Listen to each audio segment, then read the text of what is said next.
Hello, everyone. Thank you for bearing with us while we were experiencing some minor technical difficulties. Welcome. Thank you for being with us today.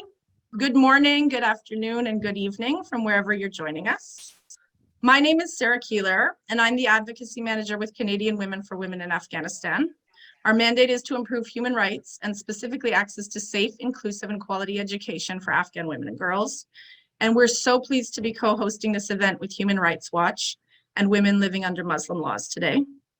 Today's discussion is on gender persecution in Afghanistan's education crisis, proposing innovative responses from a human rights-based approach. This event is a parallel session to the 67th UN Commission on the Status of Women, which theme this year is Innovation, Technological Change, and Education in the Digital Age for the Achieving Gender Equality and the Empowerment of All. And nowhere is this need more dramatic or urgent than in Afghanistan today.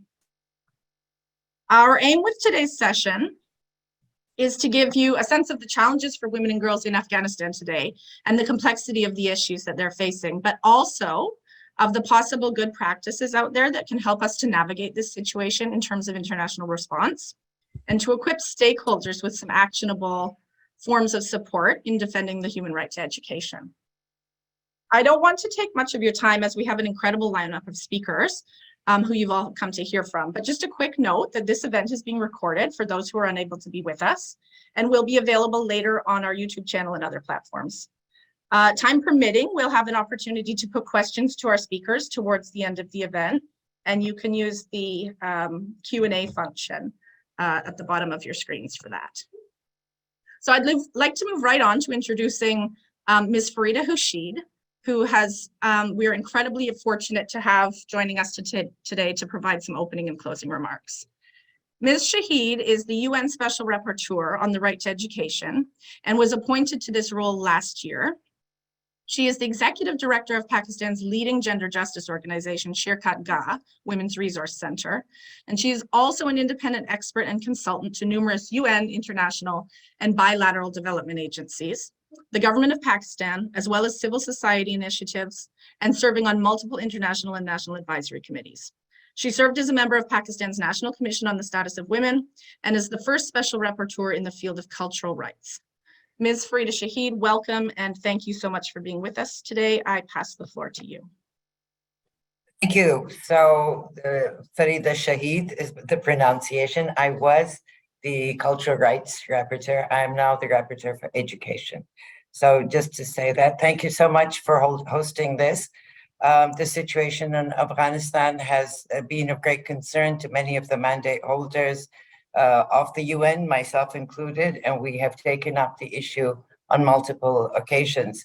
So just to put that out there, but of course, as special rapporteurs, we do not do things on the ground in terms of actually delivering. We can only indicate what are the abuses and what are the challenges and suggest ways forward. So this is really going to be for me and a learning experience also, I hope. So I want to just start with just paying tribute to and saluting the amazing resilience and sheer bravery of Afghan women. Since the Taliban takeover, women have defied the authorities despite all the dangers. And of course, they've suffered the consequences of doing so. And yet on 8th of March, just recently, once again, women took to the streets in Kabul. So to all of them, a great salute for their resilience, bravery, and continued struggle for rights.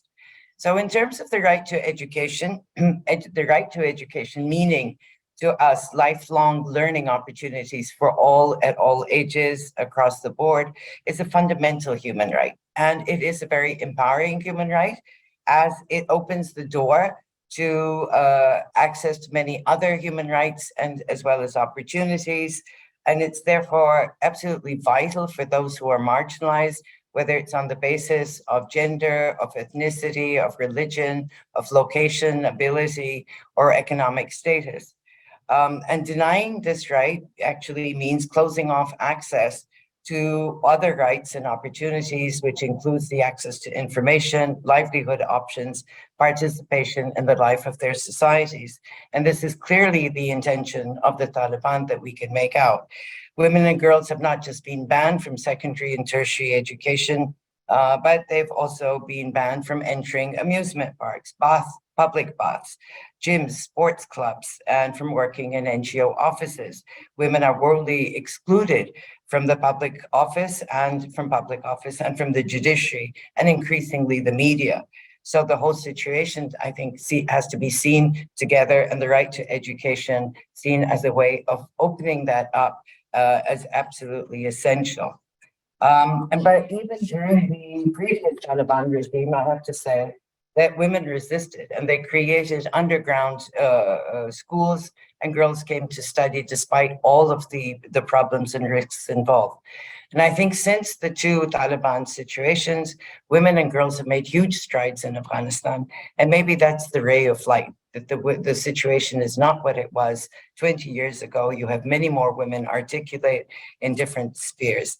And I think the other issue that we'd be looking at here is the digital. So can you have long distance schooling? How can that be taken forward? And we've seen a great emphasis on that, especially since COVID.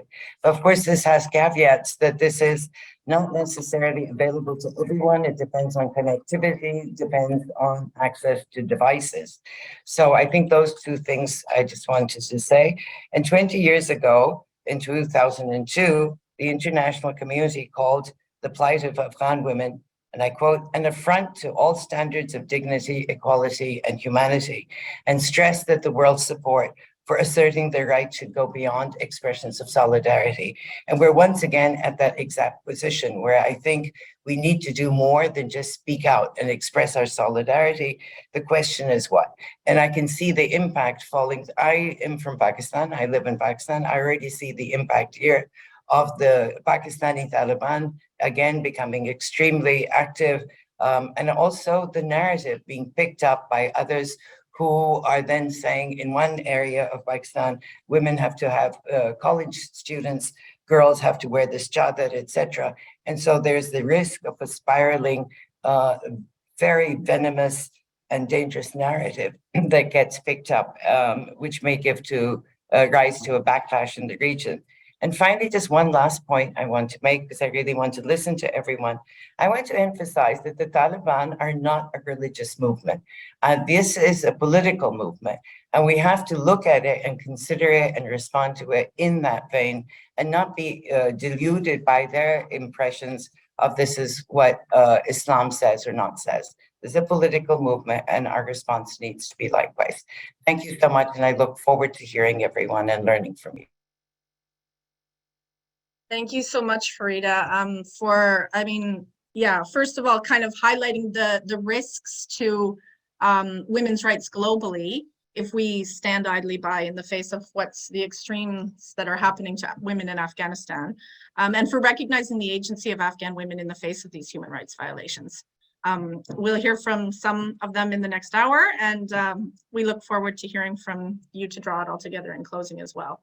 To our next speaker, we're very grateful also to have several members of Global Affairs Canada joining us today to reaffirm their commitment to the women and girls of Afghanistan, and to have one in particular providing some remarks on our discussion today. Ms. Marie-Louise Hanan is Director General of Global Affairs Canada's South Asia Bureau. She was appointed to this role in September of last year, having completed assignments of the Chief of Staff to the Office of the Deputy Minister of Foreign Affairs since July 2020, and she was appointed as Canada's first dedicated ambassador to the Association of Southeast Asian Nations from 2016 to 2018. Prior to this, she has also represented Canada in Malaysia, Taiwan, and the US, and during assignments in China and India. Ms. Hanan, thank you very much for being with us today, and I pass the floor to you. Thank you very much, Ms. Keeler. I am honored to join you today in this important event on behalf of the Government of Canada, so thanks very much. Delighted to open the discussion and to reiterate Canada's ongoing commitment towards the rights of Afghan women and girls to access safe, inclusive, and quality education, a commitment that I know is shared among the highest levels of government. Canada has taken every opportunity to express our unreserved condemnation of the Taliban's decision to bar Afghan women and girls from accessing education. Most recently, the Honourable Mélanie Joly, our Minister of Foreign Affairs, joined 13 other female foreign ministers in calling for an immediate reversal on the ban on women from attending university, which was made in December 2022. As you all know, these restrictions completely disregard the vital contributions that women have made throughout Afghanistan's history while putting the country's future in jeopardy.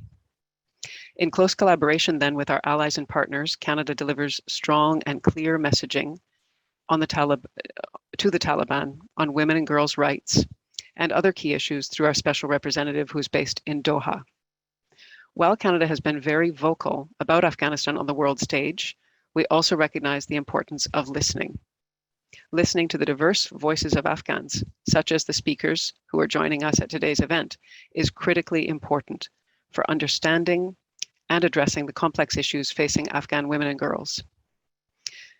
As some of you may be aware, strict anti-terrorism provisions in Canadian law have restricted our ability to support the full range of international assistance programs in Afghanistan since the Taliban takeover. However, we made some really important progress last week. We had an important milestone with the introduction of legislation to amend the Criminal Code of Canada, which will allow desperately needed assistance to be delivered by Canadian organizations to the people of Afghanistan. And I am proud to say that we celebrated that moment here in our offices with our special representative who happened to be visiting Canada last week. So that said, despite those legal constraints, the Government of Canada has been able to find ways to continue to provide humanitarian assistance and to support the delivery of basic services. In 2022, Canada contributed more than $143 million in humanitarian assistance and $70 million to support health and education services in particular. But we know there's more to be done. That's why Canada is exploring avenues for online education in Afghanistan as a possible solution to the challenges of educating girls in the country, including through our partnership with Canadian Women for Women in Afghanistan. We hope that today's discussion will highlight some of the ways which Canada and indeed the international community can address the deepening education crisis facing Afghan women and girls in a way that is safe, digitally innovative, and rooted in a human rights-centered approach. Thank you very much again for the opportunity to speak to the group today, and I look forward to hearing from all the other speakers. Thank you so much, Ms. Hanan. We thank you for your ongoing commitment and for being with us today to hear from our lineup of speakers, all of whom bring deep experience of gender rights in Afghanistan or of ensuring the human right to education in contexts of crisis. And so we'll move to that portion of our session now. And to take us through that, it's my pleasure to introduce our moderator for today, Emily Regan-Wills. Emily is an associate professor of comparative politics in the School of Political Studies at the University of Ottawa. She co-directs the Community Mobilization in Crisis Project, which is a member of the UNHCR-facilitated Connected Learning in Crisis Consortium, developing and implemented blending learning opportunities for refugee and host communities globally. Outside of work, she is active in LGBTQ+ refugee resettlement in Ottawa, and she's also a longtime participant in CSW events, and so we're very fortunate to have her bringing that wealth of experience to help us navigate this discussion today. So Emily, I will pass over to you. Thank you.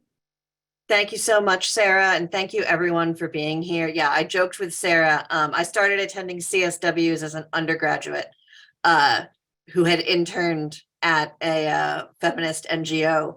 So this brings back many good memories for me of being able to be here.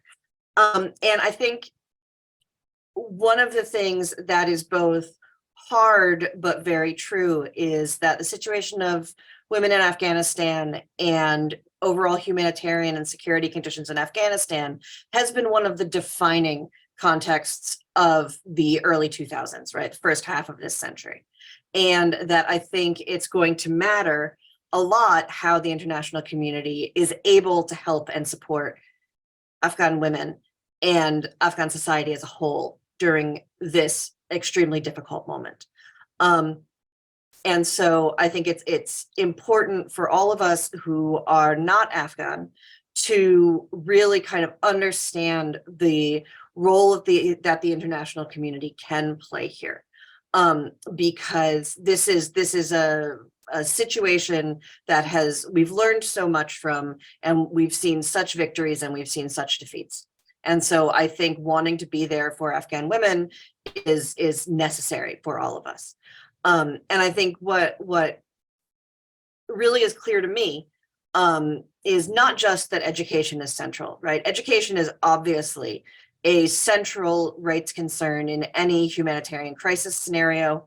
It's essential for communities that are rebuilding their lives or are trying to figure out how to move forward with a situation that is far from ideal.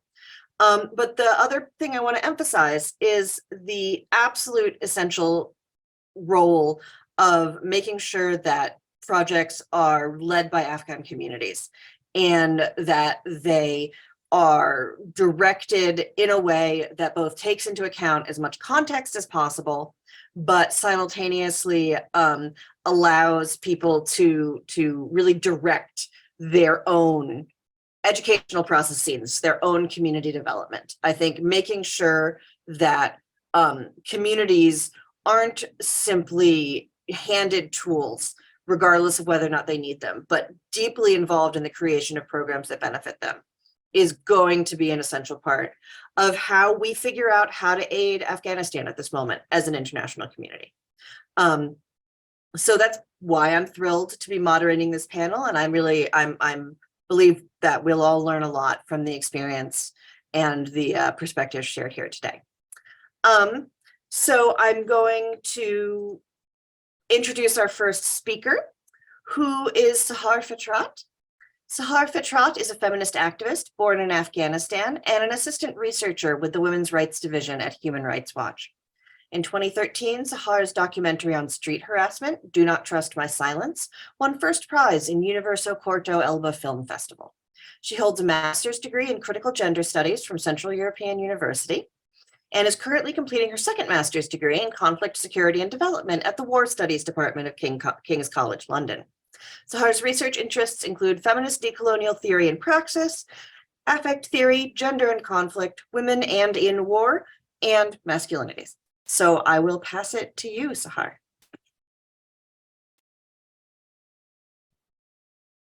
Thanks so much. Somehow, I don't know, my name is Ratna Sara. So this is Sahar, and I'm very happy to be here today with you. I would like to start by, since this is March, I would like to start by honoring the raging spirits of our sisters in Afghanistan who are fighting not one or two, but so many battles at the same time. In Afghanistan, since the Taliban took power, women have been forming resistance, and grassroots women-led movements have been the most visible and vocal civil opposition to the Taliban to this date. And they continue to fight on a daily basis to advocate for the human rights of all Afghans. Chanting breadwork freedom, women protesters have demanded dignity, equality, and justice, not only for women, but the whole society and all the marginalized communities in the country. In fact, earlier this week and this month, we have seen that the female students protested outside Kabul University, despite all the challenges, because the new academic university commenced for male students only. So similarly, 26 years ago, the Taliban took 5 years of learning, hoping, becoming, and thriving from Afghan girls at the time. And that's what they are doing right now. And we don't know how long this will continue. However, the Taliban have permanently broken and harmed the education system in Afghanistan. The way they have banned girls from getting an education, women from going to university, but also the way they form education for boys. And that's what I will come to later. So it's been 541 days that teenage girls are longing to go back to school, to go back to their classrooms. And since December, women have not been able, December last year, women have not been able to go to university. When I talk to girls as part of our campaign for girls' education, I see a lot of hopelessness and helplessness, as well as their demand for justice and their demand for their right to be able to go back to school. Sometimes I talk to girls who are very suicidal, the way they talk, the way they describe their situation. Sometimes I have a word to share or console them, and sometimes I don't. And the same thing is with boys. Boys are going in Afghanistan, have the right to go to get an education. But we were thinking about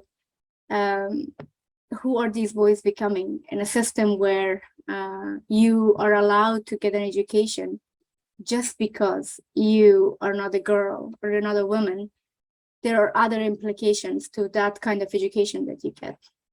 And so we decided, we knew and we wanted to follow this topic because boys' education is a feminist issue, and the kind of boys, the kind of men these boys are becoming is a feminist issue, and it's very important. In this very much gender segregated system and structure that exists in Afghanistan right now.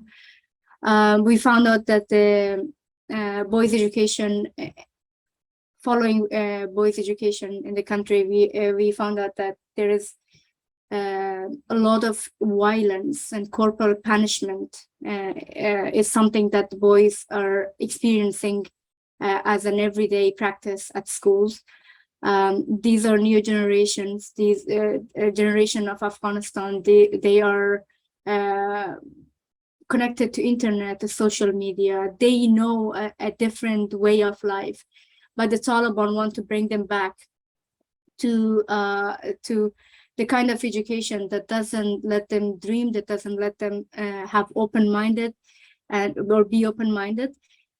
The Taliban want to change their school uniform, and young boys, they want to be able to style their hair. You know, these things are very ordinary. These things are very basic, but these boys are banned from it. And for that, for wanting to wear a pant or a school uniform, that was something they used to have before. Boys are being punished, and sometimes they're being punished for carrying a phone or wanting to film, or the kind of behavior that the teachers have. In some schools, we found out that the teachers are changed, and the Taliban authorities brought their own people to teach these boys. And in Kabul, we found that and this was surprising to us as well, that there were many female teachers who were teaching boys between grades 10 to 12. And these were important. These classes are very important for students because they prepare for university. However, because the Taliban's ban on women's employment, female teachers cannot teach these boys, and these schools don't have the capacity or male teachers to teach these classes. So in many cases, we found out that there are actually no teachers to teach them. So sometimes the Taliban authorities from Ministry of Education, they bring teachers who are teaching primary school or secondary school to teach boys who are in grade high school level, grade 10 to 12. At the same time, talking to boys, the whole environment, it's very situation is very hopeless, and students are hopeless. They don't think of themselves becoming something. The excitement that people had, boys and girls had before for going to university, is not there anymore because of this very much segregated education. Because before the Taliban took over, the university system was co-education, and it was inspiring. It was an environment where male and female students could work together, could learn from each other, and could have a environment for working together. In terms of the curriculum, it's not completely changed, but there are more emphasis on Islamic education, but Islamic education interpreted the way the Taliban want, and the way that going according to Taliban's ideology. And in some places we can see that it's actually affecting the students a lot, and they're thinking, especially boys that are in primary and secondary school level where they're younger. And it's a way of grooming the boys, that young boys, the way the Taliban think about the world, and grooming them to become the kind of men that the Taliban leaders are, or their whole ideology or politics are. Overall, we found out, we found out, we talked to several students in several provinces. We talked to students and teachers in different parts of Afghanistan. And we found out a lot about the current education system. And it's, at the end of the day, it shows how broken, how much the Taliban have harmed the education system, and how many years it will take us, if ever we manage to get back our country, how many years it will take us to try to bring some solutions, or try to take these harms away. Unfortunately, as we try to at this moment come together trying to think of solutions, there are boys and girls whose future and whose life is being affected, and there are girls who really long to go back to school. And I'm hoping that there will be a day where we can work together, and all these recommendations that we have, all the solutions that we are thinking of, can actually actualize, and we can see students going back to school, and where we can see an education system, an education structure that respects equal rights and human rights and dignity of all humans, and teaches boys to be better men, and allows girls to become whoever they want and whoever they wish. Thank you so much, Sahar. It's fascinating to hear, and I'm glad to have this perspective based on your research. It's really interesting. So I'm going to, our next speaker is Sveto Mohammed Ishaq. Sveto is a women's rights activist, TEDx speaker, and social entrepreneur from Afghanistan. She started her activism at the age of 14 by authoring publications on women's rights in Afghanistan. Sveto is the founder of Chadari, an Afghan women's rights organization that supports Afghan women through awareness raising, community building, and storytelling. Her work has been highlighted by the UK House of Commons, UNHCR, BBC, Daily Express, and more. And so the question we'd like you to talk about, Sveto, is to tell us a little bit about your own educational journey and your work on the Chadari project, and kind of what education means for the women and girls of Afghanistan. Thank you so much, Emily, for the introduction and for the question. First of all, I would like to say thank you wholeheartedly for organizing this event. I think right now, with the world kind of ignoring and forgetting Afghanistan, and it's out of the headlines, it's very critical and important to organize these types of events to continue raising awareness about the situation and the realities of Afghanistan. With regards to the question, so on the education side in my life, I have faced a lot of problems and challenges and obstacles. So the UK, I currently live in the UK, and the UK is actually the 6th country that I live in, and I've been in different countries becoming a refugee. And obviously, if you're a refugee, you have gaps in your education. So kind of moving from one country to another and starting everything from scratch. So that automatically creates gaps in your education. So there have always been gaps in my education. But when I right now look back and reflect on the education side of my life, I think nothing compares as to the darkest time of my education when I faced it in Afghanistan. Actually, Sahar was also studying at the American University of Afghanistan, and we were also classmates in some of the classes. So one of the darkest day was the attack that happened on the in August 2016. So the Taliban attacked my undergraduate university. And it was my last year of university, and you can imagine when your whole education is disrupted, when you're about to graduate in less than a year, and I lost my friends, professors. It was a very difficult situation for everyone, and the university was closed for 8 months. So for 8 months we had the same situation as the Afghan women and girls are right now having, being stuck at home, just losing hope and kind of not having any future. And I had big dreams of I had this dream of graduating from a master's degree from a university in the UK or US from abroad, and it was just collapsed in front of my eyes. So that's how I right now feel the pain and the struggles and the challenges that women and girls are right now facing with the education ban, because education is everything to Afghan women and girls. It is everything to them.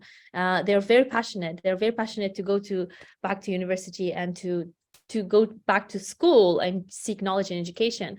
So after a long period of 8 months of being stuck at home, and kind of rethinking my future, what will happen on the education side, we were fortunate after kind of pushing the university to reopen with the activism, with the students kind of campaigning for it to reopen. We're starting things like online campaigning of education will prevail. We were using that, so it reopened, and I was lucky. I and Sahar and other students who were able to go back to university and finish, and I graduated.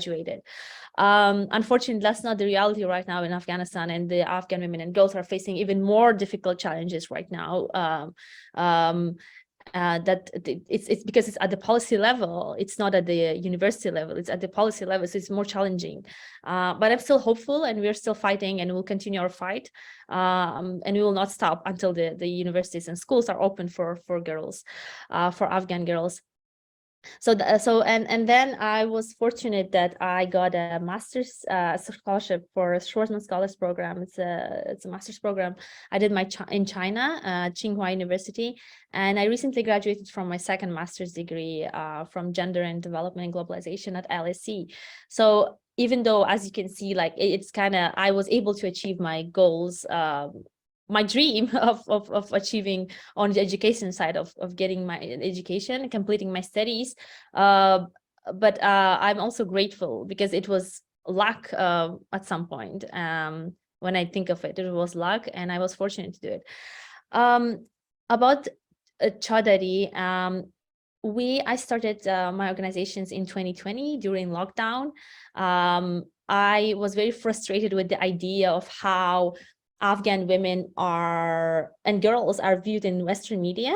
It's a very one-sided narrative of them being shown as passive victims, very weak, people with no agency. So that was very frustrating to me. I wanted to challenge that perspective, because I strongly believe that Afghan women are strong, they are powerful, they have agency, and they have the voice. They just need to be given a platform. And I think with the Taliban retaking Afghanistan in August 2021, we have seen that, and Afghan women have proven again and again that they are not passive victims. They have the voice, and they are actively trying to challenge their status quo. They are actively trying to challenge their situation. So that's something that I wanted to create with this with my organization through storytelling, and slowly we expanded, and now we are over 50 volunteers working on different programs. So we have started including community projects and also awareness raising. And so with the collapse of Afghanistan, I moved to the UK, and half of our team, they became refugees across the globe. And obviously with the situation in Afghanistan, what I did, I switched completely, re-strategized my organization's work towards awareness raising, because that is something that's extremely important, that's extremely crucial for the world to know about the realities, the restrictions, the things that is happening on the ground in Afghanistan, and the demands of Afghan women and girls. Another thing that I always advocate for and talk about is listen to the local Afghan voices, not even my voice, because I'm also not in Afghanistan, and I try to speak to Afghan women and girls there in Afghanistan and hear their perspective, what they have to say. So kind of giving them the platform and hearing their perspective and what they have to say. So advocating for their demands and what they want. And we also do a lot of work. We've started doing a lot of work with the refugee communities in the UK. So recently we organized a conference for Afghan women refugees, where we had lawyers and business leaders to speak about issues around the resettlement schemes for Afghan refugees here in the UK. And so kind of we started doing more on the refugee, in addition to awareness raising, doing a lot of programs for Afghan refugees. Yeah, so as Farida Shahid mentioned at the beginning, that's something that I want to reiterate and re-emphasize, that whatever that is happening in Afghanistan, whatever that is happening on the ground, has no basis in Islam. That should be something cut and clear, especially it's my first time living in the Western world, and I can see there's a lot of misconception and misunderstanding, and a lot of people don't understand that. And I would really re-emphasize that, the fact that it has no basis in Islam. And in our religion, it's compulsory for both men and women to seek knowledge and to seek education. And the first word that was revealed was Iqra, which is read. So it's very important to know that. I would like to end by saying that right now we have to give hope to Afghan women and girls, and they have the passion, but they need our support. So what we can do is we can provide things like scholarships, we can raise awareness about the situation, we can help the refugee communities that are there in your countries, but also these are the short-term solutions. I personally see a long-term solution is to continue the negotiations with the Taliban. That is happening already. So keep pushing that, keep doing that, and also bringing Islamic perspective in the negotiation. That's really critical and important from my point of view. And thank you so much. And this is the time for us to give hope to the Afghan women and girls. They have the passion. We just need to keep that hope alive. Thank you. Thank you so much, Sfedo. It's great to hear all of that energy. And I think that really is the question for us is what can those of us who are outside bring in to some of these conversations, and what is the thing we can offer? And I think our next speaker has possibly some thoughts about some ways that's been done before. So our next speaker is Nick Sabato. He's the Senior Director of Education for Humanity at Arizona State University.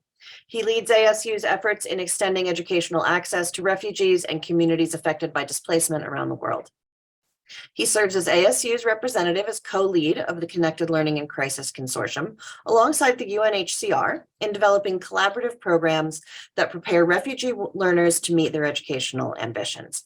His educational background includes an MA in International Relations from American University's School of International Service and a BS in Psychology from Miami University. So, Nick, I think the question we'd love to hear you speak about is if you can share some of the models of education delivery that Connected Learning and Crisis Consortium members use, and how could these be put into place to support Afghan women's education? Great. Thank you so much, Emily, and thank you everyone for being here today.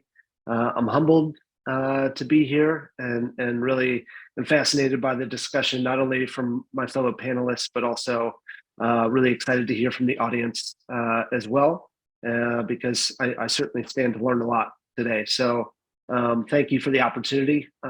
As Emily mentioned, I work at Arizona State University, but for purposes of this conversation, am representing the Connected Learning and Crisis Consortium, which is a group of 43 diverse organizations from around the world focused on the provision of quality higher education for refugees, those in emergency contexts around the world. And so the CLCC, as it's known, has been in existence for about 7 years now, and has really grown to embody a group of organizations that comprise of universities, NGOs, foundations, as well as multilateral organizations like UNHCR. And so in that time, and with the diverse array of experiences that those organizations bring, has kind of refined a variety of approaches to extending educational access to individuals in various contexts around the world. So majority of its members have primarily focused or had most experience in places like East Africa and the Middle East. However, we've seen as the global situation has evolved, a lot of these practices and models have been expanded to reach other areas of the world, places like Venezuela, places like Afghanistan, places like Ukraine, and otherwise. And so really the primary focus of the consortium itself, first and foremost, is to serve as a convening mechanism. So bringing these like-minded organizations together, all committed to this quality provision of education, to seek ways in which we can leverage a variety of educational offerings, a variety of networks, to be able to really help advocate and empower the organizations in these communities that are being served. So if that's a community in Kakuma camp in Kenya, it's working with organizations that are local to that context, and how best this consortium can help to empower those organizations, and both in the delivery of education, but then also in helping provide resources to help those organizations be more effective in their own missions. And then beyond that, be able to utilize a variety of different educational practices. So the models that you spoke to, Emily, I think, there's a conception that there's either in-person education or there's online education. And I think what this consortium tries to do is try to work on utilizing the variety of educational practices in a certain context to be as effective as possible. So in many cases, that's the utilization of some technology in collaboration with in-person facilitation. And this is occurring in Afghanistan right now with a variety of CLCC members, where it's perhaps some degree of online education that is simply complementing or augmenting already existing educational programs that are occurring, whether formally or informally in the country. There's full recognition within the consortium wholeheartedly of the first and foremost, the need to advocate for opening of all schools, for the right for everyone to have education. And so using the power or authority that entities like UNHCR and others bring to the table, there's that advocacy piece that's going on. But in the meantime, also trying to help support those teachers in those schools and things that are trying to operate in the midst of a crisis, be able to provide them with resources, tools, and support that enable them to help the individual learners in various communities. And so the CLCC is kind of continually evolving its mission to try to serve in that capacity, and really try to help bring in more and more resources that, again, help to empower those local organizations. So this can be done through traditional online offerings that, again, are facilitated locally. COVID taught everyone a lot about the power of mobile phones and the ability to use mobile technology creatively. Certainly in a variety of contexts, there's different restrictions, different things that need to be taken into consideration, but how best can learning still occur from where learners are, whether that's inside a home, whether that's in the school, whether that's in a computer center, how best can that augment traditional learning tactics that may not be fully available at present. And then finally, given connectivity challenges, given restrictions to bandwidth, given restrictions from a policy perspective, how can we then think creatively about offline technology as well, that again supports traditional learning efforts, but provides an augmented opportunity for learners to access material to help them reach wherever it is that they'd like to go. So if that's building linguistic skills, if that's building entrepreneurial skills, if that's building some traditional vocational skill set, trying to make sure that this is all being offered in some coordinated, consolidated manner that leads directly to whether it be higher education opportunity or opportunity in certain vocational areas. So I certainly will be the first to mention that we stand to learn a lot more than we have to teach at the moment. But I think through the creation of this consortium and its efforts in these various contexts with a commitment underpinned in learning, there's a lot of areas in which we can grow, but also contribute to helping organizations in Afghanistan and elsewhere to really increase the access for girls and women throughout the country. So that said, again, I thank you so much. I look forward to hearing the rest of this conversation and encourage any outreach to see if there may be ways in which we can collaborate moving forward. So thank you so much, Emily, and I appreciate it.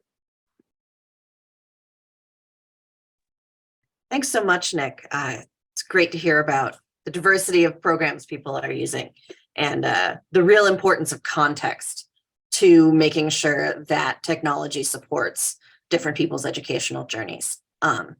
So thank you. So I'm happy to introduce Hena Takal, who is our next speaker. Hena is an Afghan teacher and student and a member of Women Living Under Muslim Laws. She is currently pursuing a master's degree in peace and conflict studies.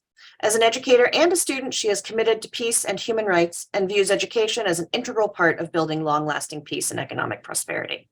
She believes a commitment to an educated society is essential in ensuring that Afghan civil society progresses towards equality and overcomes social division and economic problems. And Hena, the question for you that I'd love you to talk about a little bit, in light of recent reports of attacks on schoolgirls in Iran, are you concerned that the Taliban's restrictions on education for girls and women are inspiring other regimes to pick up some of these tactics? And how can we as a global community respond to this growing situation? All right, just to start off, good morning or good afternoon to all here. I would like to start by thanking Canadian Women for Women in Afghanistan and also Women Living Under Muslim Rights for giving me this opportunity to be a voice for the women in Afghanistan. I would like to mention that as you saw from the things that Sahar and Sveto said, you can see that the journey of Afghan women towards education has always been one of hardship and one of a lot of resilience. And I'm very lucky being someone who grew up abroad. I was one of the very few people in my family who was able to complete basic education and, more importantly, be able to have the privilege of pursuing a higher education as well. But you can see that this is not the reality for many Afghan women, and it's always been a struggle for us. In fact, it dates back quite far. My grandmother, for example, is an example of that. She was illiterate, and even though she understood the value of education for her daughters and her family. And in fact, in the 70s, my aunts were the first girls in their entire tribe to attend school, much to the protest of the tribal elders, but nonetheless, my grandmother made sure to make sure that her daughters were able to pursue an education that she could not at the time. And during her time, my grandmother was not the only one. Many women during this time welcomed education, but unfortunately, it was quite a short-lived time because we were followed with 4 decades of conflict, especially with the first Taliban rule, where a lot of our work was nullified, and we went back into a period of a dark age for our country. But then again, following the fall of the Taliban, we were able to have a silver lining. And once again, our women attended schools, they attended work, they saw the doors of political, economic, and social spheres open up. And many Afghan women were able to successfully be part of civil society. And the most important part of education during this time for us was that many women became breadwinners of their family. And this was a very important factor for allowing lots of women to escape abuse, poverty, and oppression within their households and within society.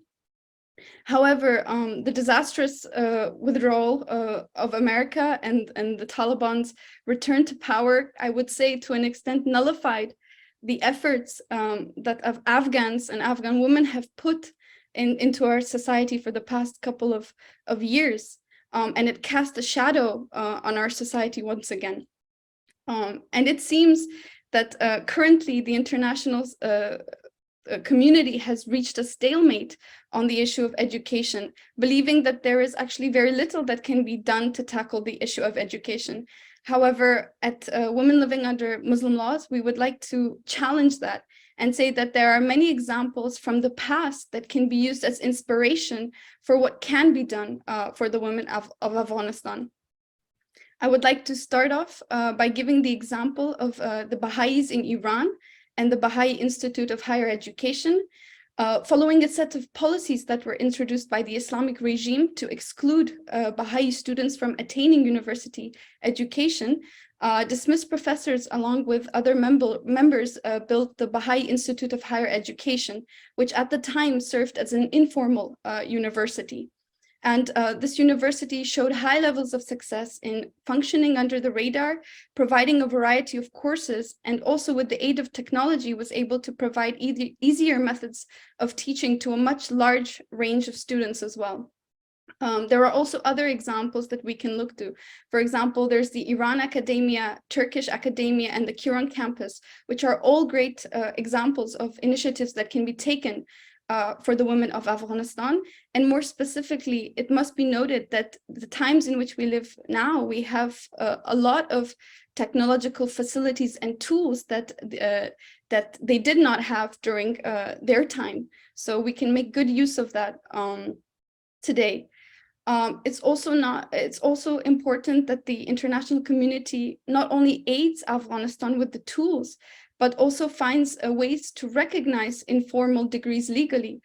This is done for the Baha'i Institute of Higher Education, where their degree is recognized by 100 established universities, as well as the Iran Academia, whose degrees are also recognized around the European Union. And there are many initiatives inside Afghanistan for informal and online schools. There's the Afghanistan Online University, the Maliha Online Academy, and the Herat Online School. But unfortunately, these initiatives need a lot more support from the international community to ensure that they are stable, they are being funded, and they function correctly. In addition to that, it is also important that we as a global community make sure that the millions of Afghan people, especially women who reside in neighboring countries, are receiving appropriate resources for education, as well as ensuring that the economic and discriminative barriers that exist for education are also removed. It is also essential to provide the women of Afghanistan, inside Afghanistan, with the opportunity to pursue education abroad, as that is currently not possible because applications and scholarships from within the country are not processed or accepted. In addition, at Women Living Under Muslim Laws, we have been having many discussions on what can be done for the women of Afghanistan. And our gender apartheid campaign team has also been discussing other options, one of which is setting up a Ministry of Education in exile that will be able to prepare curriculum for education, and as well as support and coordinate matters that relate to education as a whole. And I think that with the aid of the international community, this will be a very, very successful way or method that can be used to approach the issue in Afghanistan.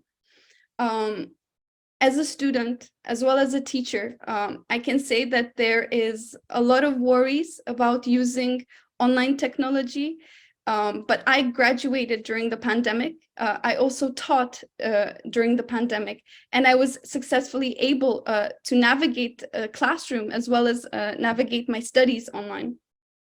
And just for your question regarding the regimes, I think it's very important that we recognize that the existence of such attack on women and specifically on women's education is a strategy by both the regime in Iran and in Afghanistan to spread mass fear and authority, as well as intent to facilitate a gender apartheid society. And it is important to realize that these regimes are very likely to inspire one another. They have not just inspire attacks in one another, as you can see that in Iran we've had the gas attacks from the past 3 months that have caused many casualties, but also this will not only inspire the Taliban, but also seeing the way that the Iranian authorities have approached the issue, how they use Islamic reasoning or Islam as a way to avoid responsibility can inspire the Taliban as well as any other regime who plans on attacking women. And last but not least, I would like to also add that you can see that there are some warming up of relations between the country, perhaps, as I'm not sure if you are aware, but in February this year, the embassy of the Afghan embassy in Tehran was essentially handed over to the diplomats of the Taliban. So you can see that perhaps there is some strengthening of ties between these regimes, and more importantly, this can influence the way that these regimes behave and other tactics around the area. Thank you. That's all from me. Thank you so much, Hannah. And it's really interesting to hear the way you compare different stories and kind of get the sense of what we can all learn from each other as we're trying to figure out what kind of actions we can all take. So our next speaker is going to be Lauren Oates from Canadian Women for Afghan Women. Lauren is the Executive Director of Canadian Women for Women in Afghanistan, having previously worked with a variety of development organizations, multilateral agencies, and governments designing, planning, evaluating, or implementing program in education and in gender equality, particularly in war-affected countries. She holds a BA Honors in International Development from McGill University, an MA in Human Security and Peacebuilding from Royal Roads University, and sorry, I'm just having to get my notes back. Forgive me, and a PhD in Language and Literacy Education from the University of British Columbia. She is the recipient of several awards and distinctions, including a Queen's Diamond Jubilee Medal, and she believes passionately in the power of education to transform individuals who in turn transform their societies. And so, Lauren, I think what we'd love to hear from you right now is about how Canadian Women for Afghan Women are using digital resources to enable continued learning for Afghan women and girls.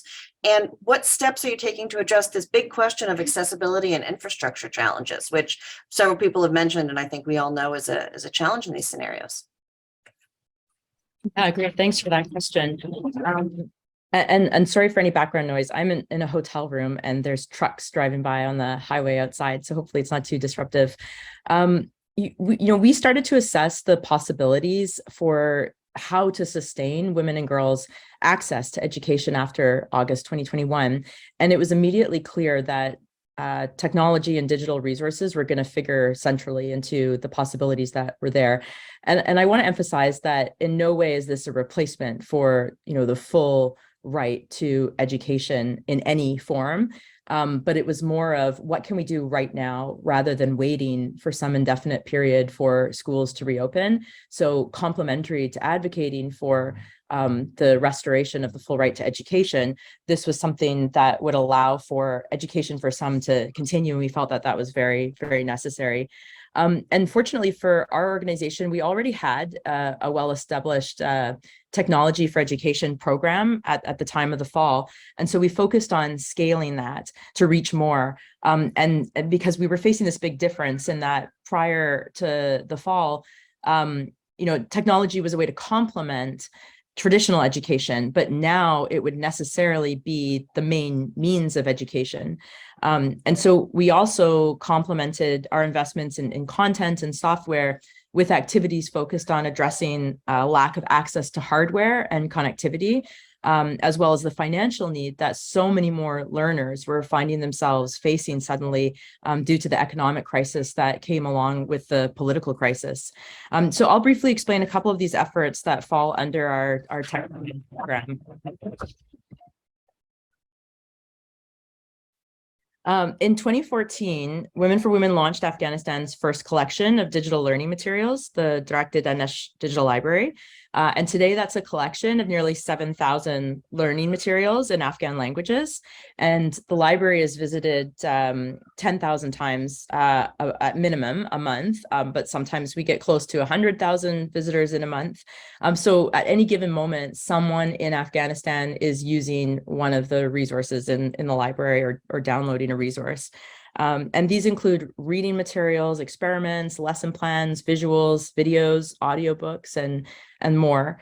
The library functions in 9 languages, including Dari and Pashto, plus English, plus 6 minority languages spoken in Afghanistan. It's a very rich collection of learning materials that's only been made possible thanks to the many volunteer translators who are in Afghanistan and all over the world who use their linguistic and subject knowledge skills to translate these open educational resources, which are then reviewed and formatted and published by our team.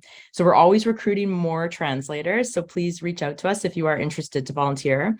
And we also developed a courseware platform that hosts self-paced instructorless courses, or MOOCs, massive open online courses. And these are generally higher education and professional development courses for youth and adults. And we call this DD courses, Directed Danesh courses. But when girls were banned from high school, we realized we needed a third tool for live teaching or synchronous classes. Afghan girls in grades 7 to 12 were now stuck at home, and their teachers were stuck at home too.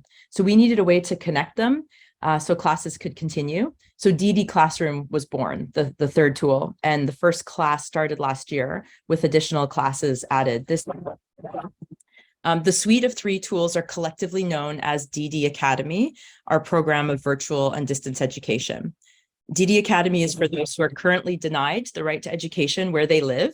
It's also for educators, both the opportunity to teach, but also a space for accessing professional development opportunities. And as the population of displaced people from Afghanistan grows, it's also for Afghans who are displaced outside of Afghanistan. So in short, it's really for anyone who needs it, whatever the circumstances, because we don't want people's education to be interrupted. We want to deliver education that will follow people wherever they are, including those facing great uncertainty about their futures, so that they will indeed have a future wherever they end up. There's a world of riches online for those seeking knowledge, but these can have little impact if people can't access them. So to address this, last year, we launched a new fund to help people get what they need to do to access virtual education whether it's a device or credit for data to tether their phone, or a power bank to help get around the many power outages that are afflicting the country lately. Women and girls pursuing virtual education are eligible, and requests are submitted by both individuals and groups. The application form is accessed from our website and can be filled in Dari or in English. And we procure the items for approved applications and then safely distribute them to the recipients in Afghanistan. And in the short time that this fund has existed, it's proven to be a very simple and effective way to bypass the practical barriers of lack of access to hardware and connectivity required for virtual education. And we believe it's actually a replicable strategy in other contexts comparable to Afghanistan. Additionally, through our 12-year-old scholarship program, the Shafia Fund, we're also processing requests from students for hardware to support those who are affected by the higher education ban so that they can switch to online education for those whom that's possible. And while we may work to make a difference through these activities in the country, we also seek policy change through our advocacy program. We advocate firstly for the right to education, and we call on donor governments and policymakers to invest in alternative ways for people to access education, like funding scholarships for high school and higher education in the region, like Germany is doing at the moment, covering costs for 5,000 Afghan women to study in countries in the region. We also want to see investment in world-class virtual education, and similarly, investments in the technological infrastructure that can facilitate this, like turning on satellites over Afghanistan. We also advocate for the right to safe passage and the right to seek refuge in another country on the grounds that one cannot realize their right to education in their country of origin, as is the case in Afghanistan right now. This is both a fundamental human right as well as an investment in a future Afghanistan.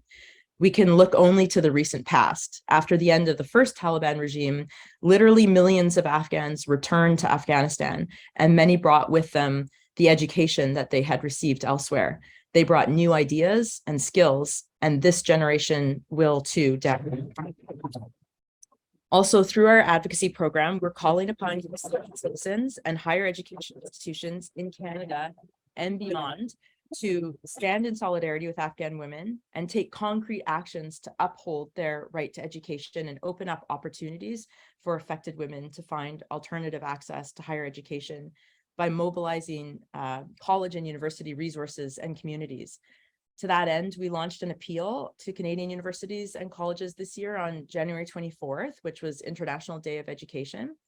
And the measures you see outlined here can be found in further detail on the link on the slide. So please check out the campaign. We need champions inside higher education institutions in Canada and around the world to move initiatives forward. We do other advocacy activities as well. We have letter writing campaigns and we organize events. We engage with the media. We engage with governments and seek to influence international policy to better protect the rights of women and girls in Afghanistan. All of this aimed at keeping the spotlight on the rights crisis facing Afghans, especially women and girls. And we also rely on our members and volunteers and members of the public and partner organizations to work with us to realize the goals of these efforts. To close, I'd like to express my deepest hope that civil society, governments, educators, and educational institutions will band together to put forth the best of human innovation, collaboration, and perseverance to uncover the possibilities and undermine gender apartheid in Afghanistan. If we heed the cry of women and girls in Afghanistan to do whatever it takes to uphold their human right to education, education will win over fundamentalisms. And I think that the brave women and girls of Afghanistan deserve nothing less. Thank you very much.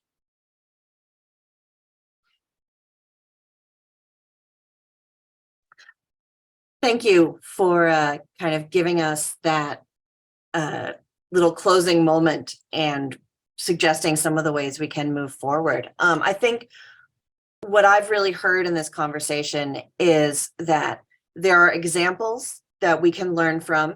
There are options that we have.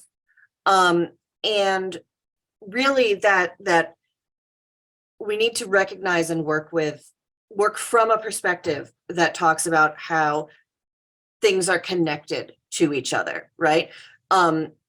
Educational problems for women and girls are also educational problems for boys and men, and are problems that will face that the entire society will be affected by. It's not a problem that's confined to Afghanistan's borders. It's one that expands beyond it. It's not a question of slapping some technology together and we've solved the problems, but a real issue of developing a coordinated policy response, and engaging in multifaceted activism over the long haul here. So I really feel like I've learned a lot. I want to thank all of you for sharing so much of your experiences with us. And I'm going to pass the baton to Sarah now. Thank you so much, Emily, and to all of our featured speakers for sharing your insights and actually some really practical examples of how we can continue to support Afghan women and girls as they demand their human right to education. We're now really fortunate to have the opportunity to hear from H. She is a young woman inside Afghanistan who has been and continues to be directly affected by the many edicts of the Taliban that we've heard about already today. She was pursuing an education and a career in medicine, but is now neither able to study or practice. She continues, though, to advocate for the rights of all Afghan women and girls. And she's reached out to us asking to share a message with the world on this platform today during our session. She's one of the many brave young women and girls in Afghanistan who are continuing to assert their rights and are calling on us now to act in solidarity. She's joining us today without use of a camera and not using her real name so as to ensure her safety and security. But we're really grateful for her to have her joining us today, despite the risks that she faces, and to share her voice. These, as we've heard from all of our other speakers, are really the voices that we need to be centering in this discussion now. So I will pass the floor over to you, H. Hello, everyone. Can you hear my voice? Thank you for having me in this important event.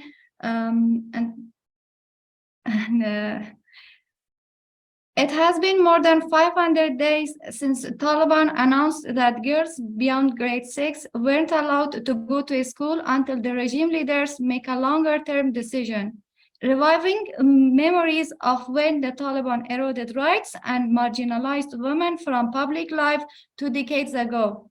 Teachers and activists have set up many secret education centers in different parts of Afghanistan to teach female students who are banned from going to school. In December 2022, after Taliban closed universities to women, many volunteers, which included established universities like FutureLearn and highly educated scholars around the world, offered free online teaching to Afghan women who are banned from university. The important issue is that all the secret schools and online classes are temporary and not permanent. For the short term, these are perfectly sufficient, but urgency must be to take action for a long-term solution. Afghan women and girls are pressed for time, as a new generation are being denied basic rights to an education. It is distressing to think that girls in the majority of the world are in education with such a effortless access, whilst the females of Afghanistan have to fight tooth and nail for their fundamental rights. And this is not only a very big blow to future of country, the Taliban short-sightedness and gender apartheid is causing a domino effects of catastrophe. Afghan women and girls had once lived through these dark times in the last period of Taliban rule in 1990s. It is understandable that the world remained inactive towards their plight due to limits on how information was gathered and shared. However, it feels inconceivable that with today's technology and social media presence, the struggle and suffering of Afghan women is still largely the last on the world's news agenda. Where is the collective outrage and activism for these women and girls In an age where a celebrity can get millions of followers on social media for posting a new fashion trend? Where are the Western women and politicians who supposedly care about feminism? If they can't raise their voice with us, who can? Afghan women and girls deserve the chance to attend the school and universities. They are no different in their hopes and dreams than females around the world. She needs your support. She needs to be heard. She is you. Actually, she is all of us. If you can write to your local politicians, please ask them to place pressure on your government to denounce the Taliban. By opening schools, universities, and all educational centers, we will take the first big step of reopening Afghanistan as a free country. If you have the ability to support them financially, please sponsor one Afghan girl so she can afford the internet to study online. If you have a particular expertise, you could offer your time to train and empower them further. If you are a psychologist, you could treat the trauma that Afghan women have experienced. If you are a specialist in human rights or law, you could be our voice for justice. And if you are a listener, please listen to Afghan women's suffering. Any person can help, and any help is valuable. We all must do everything to keep Afghan women strong and hopeful. Because if for a second they lose their hope and the eagerness to study, to breathe, and to live, Afghanistan will lose its future, and the war, that would be a humanitarian catastrophe. Because no country has a future without women. I would like to end by mentioning my younger sister's questions, who was in grade 11 at a school and who is now banned from studying. She asked, when a student breaks a law at a school, the school principal expels her from a school. What is our sin that we are expelled from our schools and we are being punished now for more than 500 days? Please take action with us. We will remember who stood by us in our time of need. You have a voice that is louder than the wrath of Taliban. Please use it. Thank you. Thank you so much for those powerful words. We hear you loud and clear. We will continue to stand. We hope that discussions like the one that we're having today will just be the beginning of an opportunity for us to find those ways to work in solidarity with you, to keep listening to your voices and your demands, and to work together to really, ensure international cooperation to feed that hope for Afghan women and girls. So we really thank you for that. I now want to turn the floor back to Ms. Farida Shahid to provide some closing remarks. We are now, of course, because of our technical difficulties at the top of the webinar, we're at our time limit. I do hope that we will have some of you, our featured speakers, able to stay on a little bit longer. There's some really rich questions already coming up in the Q&A. So if I can beg a little bit more of your time to stay maybe 10 minutes beyond this for the Q&A. I know that some of you will probably have to drop off the meeting, and that's fine. But for those of you who are able to stay, we would love still to get to some of those questions. So I will turn over to Farida Shahid to conclude the formal session, and then we can move on to the Q&A. So over to you, Farida. Thank you so much. And I just want to thank all the speakers. It's really been an amazingly rich discussion. And so congratulations to the Canadian Women for Women in Afghanistan and WLUML for putting it together. I think this is the beginning of a conversation. I also want to congratulate both the Canadian Women for Women in Afghanistan and Canada itself for actually focusing the organization and WLUML for its innovative way of trying to continue that education in very difficult circumstances. I do want to emphasize, and I presume you've already done this, that there's also the question of cybersecurity and how people, so I hope that's part of the learning or the teaching that you do, because that exposes people to a lot more dangers, often with women, location being specific, etc. I think what's really important through internet and technologies, etc., is the access to ideas and the access to solidarity. As somebody said, you know, one of our wonderful young women said, you need to keep the hope alive. And I think it does that if you're connected, if you're isolated. And that brings me to trauma training, which has just been spoken by Age. And I think that's hugely important also. I want to congratulate Canada for amending its laws so that you can support Afghans to a great degree. But I do want to say that in terms of humanitarian aid, it's minute what goes into education. So when we're talking aid that went for education and the humanitarian assistance is only 2.9%. Given the need, this is way, way too little for us to really make that kind of impact. I think also one has to appreciate the recognition of a degree was brought up. And I think that's crucial, that whatever training is being done informally, secret schools, underground, overground, online, etc. I think that needs a recognition so that you continue into the future. It's a future investment that way. And so I think that's extremely important. I will be taking up the issue of violence in schools, the safety in schools as one of the areas that I'm looking into, which means within schools, because as we said, education has to be safe. Education needs teachers. So I'm glad that everybody is working to augment, as Nick, the term, the actual teaching through other means, but you still need that teacher interaction.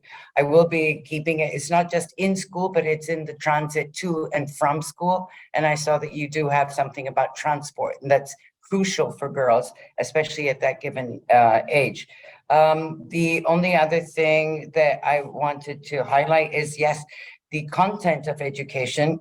So of course that is critical. It's not just the ability to read and write, it's also the ability to be able to learn. It is the access to information, language being critical, so congratulations. I'm worried that only Dutty and English for your applications and scholarships. And to me, that's part of the equation of financing education. If we don't have scholarships, how much money is really going into scholarships? Where the situation is dire, you need a lot more of that. So thank you. I do look forward to collaborating with whoever on the various reports that I will be doing. One is on teachers, academic freedom. It's also on bullying in schools. So various things that are on my agenda and financing, and I hope to connect with you in the future. Thank you so much, everyone, for all of your wonderful interventions. And once again, congratulations to the incredibly brave women and girls of Afghanistan. And we are all with you in solidarity. Thank you so much. Yeah, really valuable, as you point out, to have you here as part of this conversation today, so that you can feed many of the recommendations coming from Afghan girls and women into your really crucial work. And as I think everyone has emphasized, we hope for this to be the start of an important conversation that will, generate really some responses and solutions for us going forward. So we really appreciate you taking the time to be part of this conversation today. And I'm going to now turn the floor back to Emily to review some of we now have an opportunity for the Q&A for those who are able to continue with us. Yes, thank you. Thank you, Farida, and thank you to everybody who has sent in questions to the Q&A. I'm going to try to merge some questions, and I'll just open them to the floor. So whoever wants to respond, I think that would be great. A big theme of a lot of the questions was about risk and about backlash. And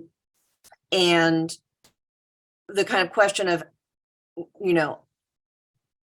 women and girls who are using these educational platforms, are they putting themselves at risk? I think the answer is yes.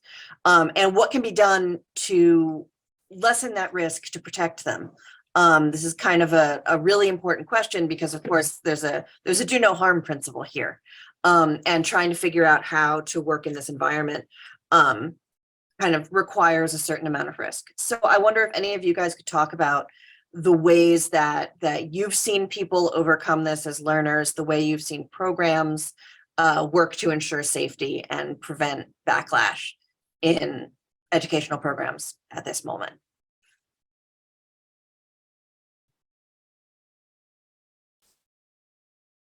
So can I just come in since nobody's speaking? I don't know what the impact is. I do know at home here in Pakistan, we do have organizations like the Digital Rights Foundation. They do specific training on how to ensure that the platforms that you're using, the way that you use your telephones, etc., have the maximum security. All platforms carry a risk, but there is a way to ensure that at least you're mitigating or reducing those risks by very simple steps very often. And I'm sure I can ask the Digital Rights Foundation if there's specific people within Afghanistan who want to connect, that they would be happy to do that kind of training with them also. That's wonderful to hear. Hannah, do you want to talk a little bit about this?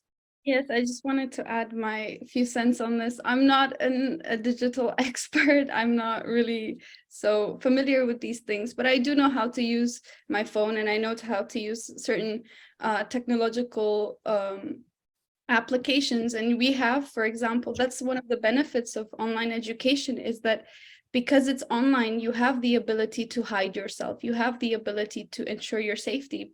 It's just a matter of having the resources for it. For example, you have VPNs, which are used in a lot of repressive regimes that allow people to hide their location, hide their IP address.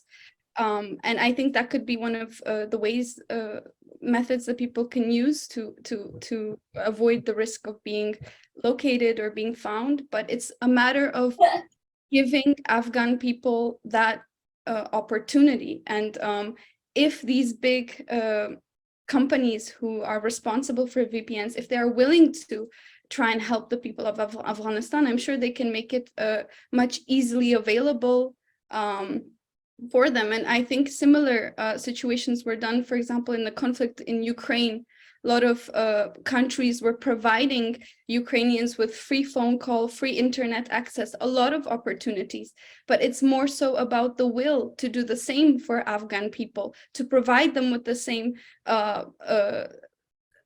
resources that they provided, for example, the people of Ukraine or in other areas of conflict.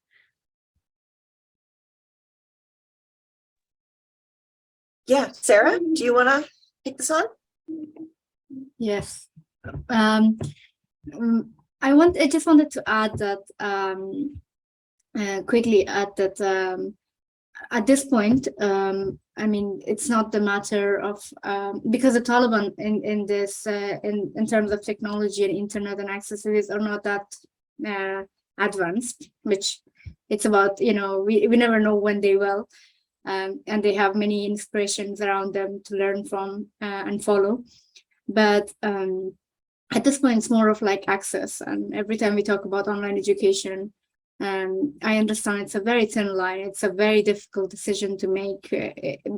Whatever you say, there are implications, and it's hard to make any recommendations. But it's also important to know that at this point, there are very practical problems, like how do they access internet? How do they access, these gadgets, a laptop, a phone, and the inequality and injustice that exists there, accessing those. That is one part of the problem. Another one is we need to always keep in mind that it's the Taliban's plan to keep women at home, to keep girls at home, and online education is one way of doing it, even if it's not the Taliban's, even the Taliban do not want to educate women at all. But it's one way of getting that access of going out, of learning, of doing learning in terms of being present and all of that away from Afghan women. And that's why every time we recommend online education, alternative education, which is very important, we need to keep repeating this thin line, because it's very important.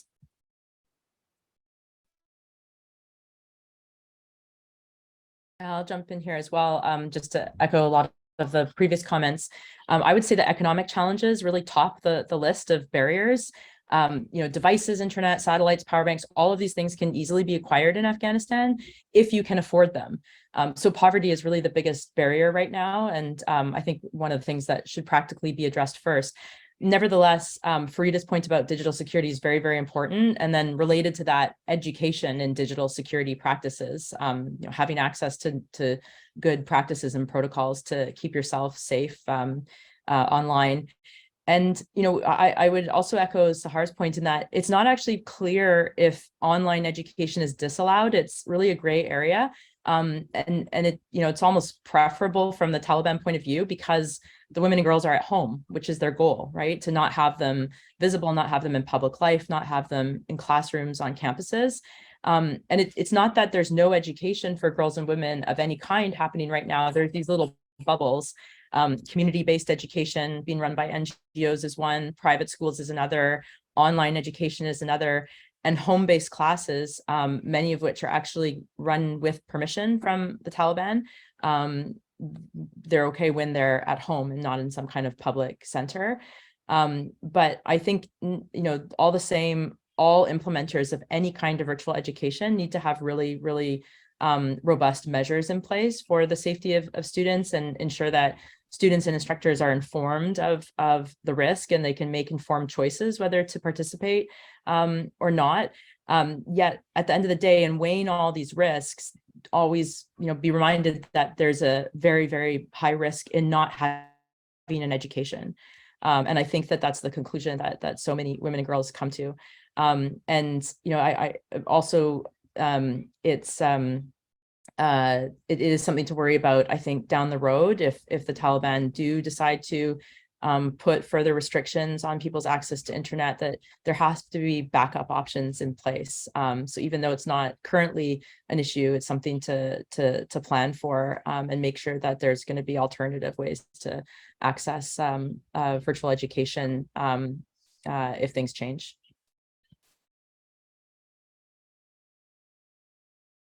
Okay, Nick, do you have time to add a word, or? Sure. Yeah, sure. Happy to do so. Thank you again so much for this opportunity and for the great questions and comments. And so just to note, I think from an administrative perspective, I think there'll be some information going out after this meeting. Of course, happy to provide contact information for the consortium for those who would like to reach out, learn more, have specific questions, but also just to note that a lot of these things that have been mentioned, many of us are working with NGOs that are there in Afghanistan. They're already providing a variety of services, whether they be legal or psychosocial or otherwise. And so providing education just to kind of complement that within already running services. And so I think for those who are seeking ways to kind of interact or expand those opportunities, being able to work through a local NGO that's already kind of operational and kind of knows how to handle some of these barriers is typically a very is probably a good idea. So just wanted to note that. And again, I have to jump off, but thank you everyone so much for the time and opportunity today.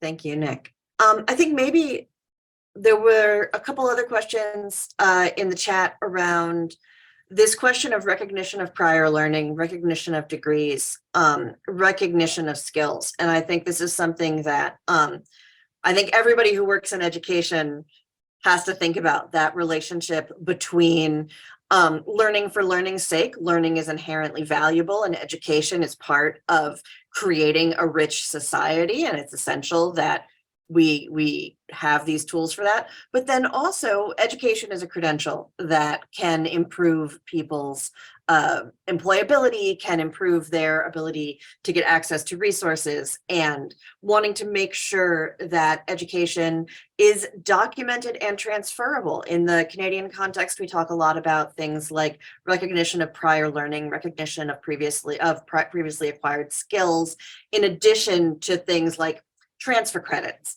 and that kind of very technical way of thinking about it in the post-secondary sector, which is where I work.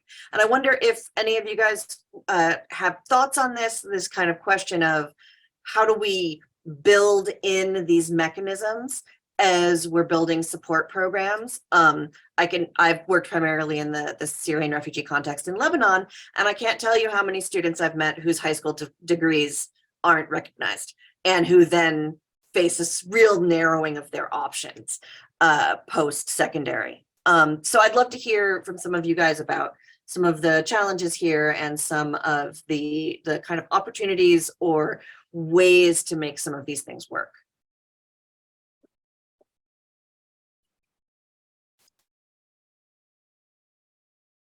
Yeah, Hannah, you want to go for it? Yes, I'll go for it. I'll just say the thing I always say is that where there is a political will, there will always be a way. And I think that is something that we lack in the international community, specifically for people coming from Afghanistan. And I think the reason for that is that Afghanistan's situation has been pushed aside by a lot of countries. It's not prioritized. It's not seen as something of that much importance of that it used to have in the past, but I think now we've been pushed aside very much. And I would say that the issue of educational recognition is a big one. Even people who come out of Afghanistan that have the specialization, their degrees are not recognized because they can't verify it. They can't get in contact with ministries back home to convert or transfer that to a European or American standard.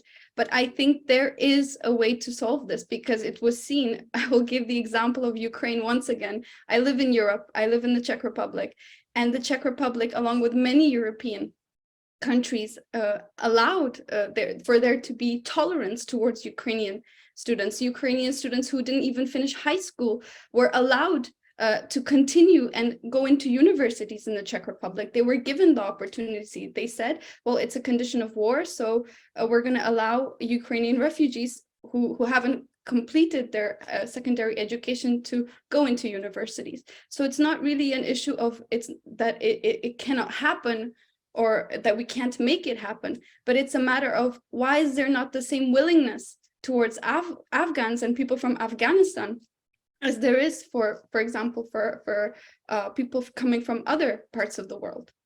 So that's my point I wanted to make.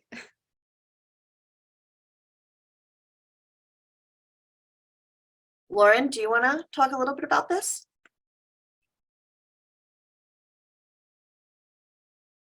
Sure. I fully agree with that. We've absolutely noticed the differences in the Canadian context as well. Across the board, governmental institutions, civil society institutions, the public to some extent, the media, and higher education institutions. I saw statements of solidarity come out pretty quickly in response to the crisis in Ukraine, and to a lesser extent to the situation in Iran, but almost nothing for Afghanistan. And this is really incomprehensible to me because, this is a news story just as much as those are. There's awareness, and that's very different from the 1990s, sort of the first round with the Taliban, which, our organization formed during that time. So we've seen this movie before, and from where I sit, I'm constantly comparing the two. And there were not a lot of foreign journalists in Afghanistan in the 1990s covering the situation. That's very different now. So we really don't have the excuse that we don't know. We know. So there's this subconscious choice being made to kind of block out the issue and not respond. And I've spent a lot of time thinking about why that is. And how are we thinking about Afghanistan that's the case, that we can't find the will we can't find the hopefulness to do something. And so we've tried to address that a little bit in our organization by breaking down actions into very practical, achievable measures that things can do now. You know, a university could put out a solidarity statement.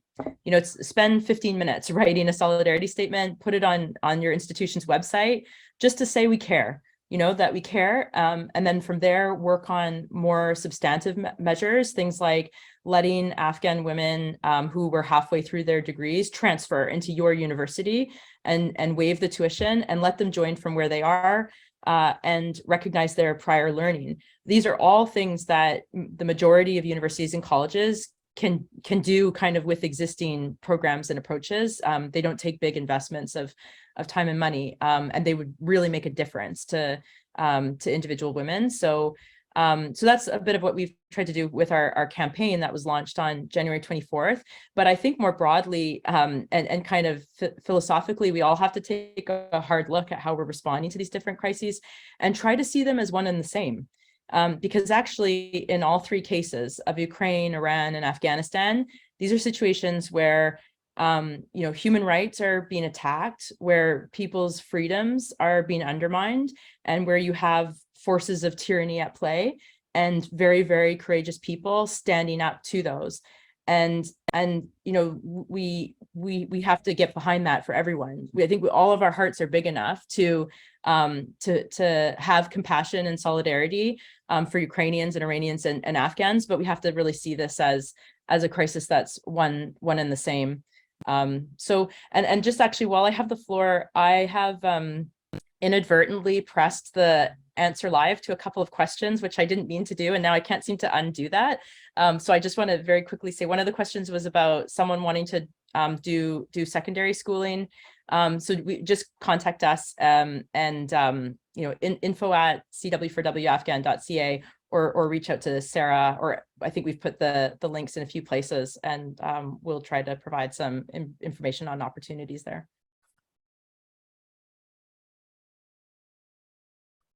Yeah, I think being able to, I know that Women for Afghan Women, you guys are active on the ground, you have access to resources. And so anybody who is working in Afghanistan, who is an Afghan learner, who's trying to connect to resources, I really do recommend that you reach out. And if you registered for this with an email address, you'll receive an email afterwards that will give you some more information and hopefully some more places you can reach out. There are great questions in the chat, but unfortunately, I think really we're at time. So thank you to everybody for your questions. And I'm just going to pass it back to Sarah to wrap up the session. Thank you so much, Emily, for bringing together all of those really incredible questions. It's great to see this level of engagement and around the issue. So we appreciate both the questions being put forward and your moderation, Emily. So we are at time. Thank you for those who kind of stayed over. So this just leaves me to thank everyone for being part of what has been a really urgent discussion today. It's been so rich and really an opportunity for us, I think, to move forward with our advocacy and solidarity work, as well as to kind of think about some practical systems planning. So we couldn't have hoped for better with this event. To our speakers, thank you so much for sharing your knowledge and your expertise and all your insights into the various facets of how you're addressing this question. And special thanks to Ms. Farida Shahid for grounding this in a global context, as well as to Global Affairs Canada for being with us today and for your ongoing commitment to the issue of supporting Afghan girls and women. I'd like to just briefly give a shout out of thanks to my colleague Erin Vasanth for providing technical support for us today on this session. And as Emily mentioned, if you registered for this event, we will be following up with some advocacy and learning materials that can help us carry this discussion forward into action. So watch out for that. If you have not pre-registered, please feel free to reach out to us via our website, or you can contact me directly at advocacy@cw4wafghan.ca. Thank you again, everyone, and have a really wonderful day.